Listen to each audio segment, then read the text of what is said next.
नमस्कार, मैं हूं अर्चित और आप देख रही हैं 29 न्यूज। तो चलिए रुक करते हैं इस खास खबर की ओर।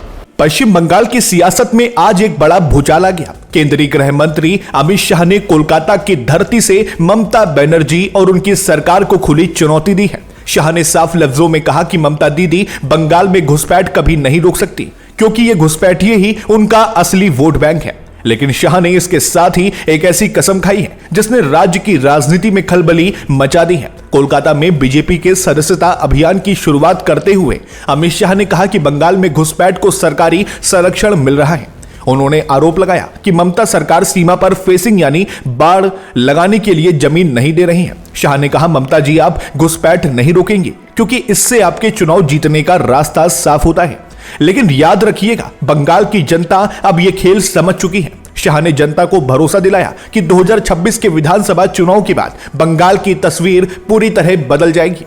अमित शाह यहीं नहीं रुके। उन्होंने एक बड़ा चुनावी वादा करते हुए कहा कि अगर 2026 में बंगाल में बीजेपी की सरकार बनती है तो सीमा पर ऐसी व्यवस्था की जाएगी कि परिंदा भी पर नहीं मार पाएगा।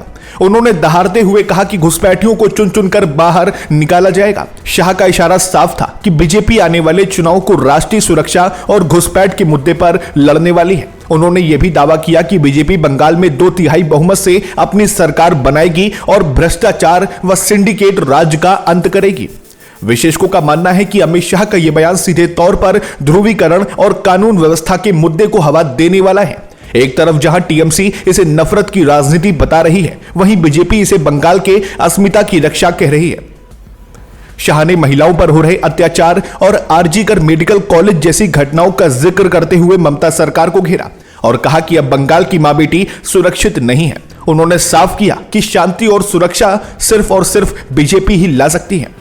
अमित शाह के इस तीखे प्रहार के बाद अब देखना यह है कि ममता बनर्जी इसका क्या जवाब देती हैं। क्या वाकई 2026 में घुसपैठ एक बड़ा मुद्दा बनेगा? आपको क्या लगता है? अपनी राय हमें नीचे कमेंट बॉक्स में साझा करें।